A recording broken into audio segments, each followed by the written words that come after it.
Hey Aquarius, welcome to your weekly reading for the 9th to the 16th of June. I am Charlene Lizette. Whether you are new or whether you are returning, a massive thank you to you. Either way, I hope you click subscribe and become a part of our collective. Let's dive in and see what's going on for you this week. We got the Page of Cups, the Eight of Cups, the Lovers, Two of Swords, Hangman, the World, Ace of Swords. Gaining finally. Oh, yes. I love this for you. The clarity that you have been looking for. The path forward. What's the next step that I'm supposed to take? You know, like if you're in that place right now or have been where you've been feeling pretty stuck, feeling pretty limited, this week finally gives you a sense of reprieve here, Aquarius, because an answer is not only going to be revealed to you, but in addition to that answer being revealed to you, the clarity, the like, I know which way I'm supposed to go. That's going to show up for you this week, and it's going to feel really, really potent, really, really powerful, really, really peaceful for you. I think this is a thing that you have been wanting to understand, get clarity on for a very long time. You may have even felt very stagnant or incapable or unable of making the decision, Aquarius. It could have felt really, really hard for you. Ooh, okay. This is all, hold on. Let me just fix my dress here. This is all to do with the full moon in Sagittarius that's happening on the 11th, okay? So this full moon in Sagittarius is going to be providing you with the clarity, the understanding of how to move forward, especially on a situation that has felt very difficult for you, Aquarius, where there's a big decision here that you've been having to make, a big choice here that you've been having to, take, and maybe for the last little bit you've been like, Char, I don't know, like I'm unmotivated, I'm feeling like I'm not really sure, Char, but I know I got to make the move, Char. So there's like this tethering between what you know and also your ability to or not, right? Like you know what this feels like? Maybe a few of you have been in like fight, flight, or freeze response where you're like, I know I need to do this, but like, and this week, hallelujah. You know, God said, I give you the understanding. Now you have to take the push. Okay, you have to push it. Surrender to the sweetness, Venus energy, pleasure, joy, make love to life. If there was ever, I know this is a Venetian card, but if there was ever a card to express the energy of Jupiter in Cancer, this would be it. And on the 9th, Jupiter enters into Cancer. Now listen, this beginning chapter of Jupiter in Cancer is going to feel a little bit restrictive because on one side, there's going to be all this expansion. And on the other side, Saturn squaring Jupiter is going to create restriction. My advice to you is find pleasure in these moments of uncertainty. How can you laugh? How can you find joy and ease and bliss in what people would otherwise look at like doom and gloom, okay?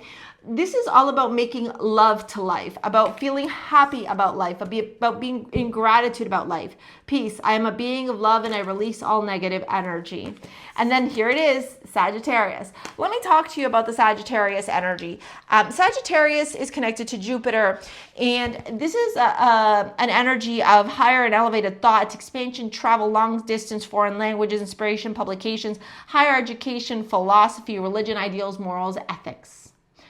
When we talk about Sagittarius energy, we talk about the capacity and the capability to open one's lens, the view on which we have of life.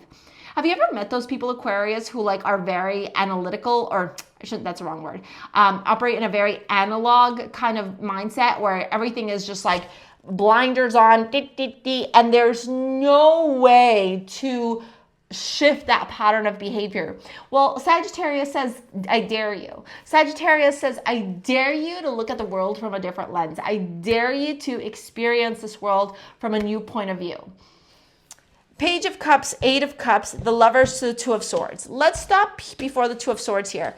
This has been a decision for a very long time that has felt a little bit challenging, or you may have found that you're unable to make this decision, like you don't know what is the right choice. Source is turning around and saying to you, this week, the choices, the decisions that you're gonna have to make, even though you are emotionally connected to them, because we have these cups, which are all about emotions, the Eight of Cups says, I'm emotionally detaching, and the Lover says, I am making a choice based off of love, from my highest standard, my highest alignment.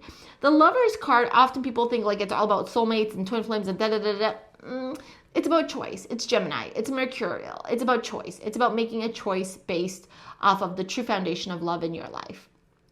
For example, this could be you meeting somebody very attractive and wanting to have a relationship with them, but then when you're talking to them, you're like, fuck, I don't have anything in common with this person. There's no way I can have a long-term relationship with them. But oh my God, they're so hot. Oh, and like the sex is so good. But I know it's not long-term, right? This is Source saying, if you know it's not long-term, let them go. Them. I don't know if it's a girl or boy, right? But let them go. Or I hate my job, but at least it pays me bills. At least it pays me bills. At least it pays my bills. Okay. And so you're staying in this job that you hate, but at least your bills are paid. And you're like feeling like every day you're dreading going to work, but at least my bills are paid. No, Source goes, find a job that pays your bills that also you enjoy going to.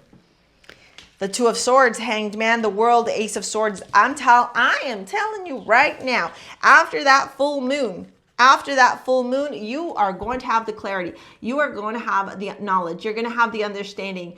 After a time of introspection, self-reflection, stillness, contemplation, stagnation even. Ha-ha! Ta-da! Right? This is where Source turns around and goes, I give you the answer. It is time to wrap up the cycle. It is time to move on. It is time to go live your best life. As we move into your love reading, you even got Venus as your amulet, connected to the goddess Venus, love, peace, harmony. Venus currently in her home sign of Taurus in the constellations. Venus loves being there. And also, Venus as an amulet is all about you connecting with luxury, sensuality, the finer things in life, your material possessions, your money, your values, and really being able to live that life of comfort, you know, that life of ease. And so Venus is saying to you, make love to life, find pleasure, find joy. And if it's not bringing you joy, if it's not bringing you peace, if it's not bringing you happiness, you got to learn to release. It's just a part of the life, part of the cycle. In your love life, we have the Chariot card here with 9 of Wands. Yeah, you're trying to control an outcome here, and Source is like, don't do that. That's why you're feeling like the wounded warrior. That's why you're feeling like it's you against everybody. That's why you're feeling like it's so hard to manifest, because you're trying to control something. Have courage, have self-belief, love yourself, connect your intuition, but stop trying to control outcomes, especially with people who are unworthy of you. Ace of Cups and the Knight of Swords. This is Source turning around and saying, you gotta let it go and love will come to you. You know, a 3 of Cups, so 3 of Cups, yeah. This is Source turning around and going, if you truly desire love, then you have to be willing to move away mentally, intellectually from connections, relationships, situations that are not serving you, so that you can find that happiness. It's like Source wants you to have a clear mind this week as you move forward into June, July, you know, and the rest of the year, okay? If you want to book a session, you want to work with me in any capacity, it's down in the description box below. Here's this video to help you with manifesting your dream life. We will see you later, alligators. Peace out. Bye.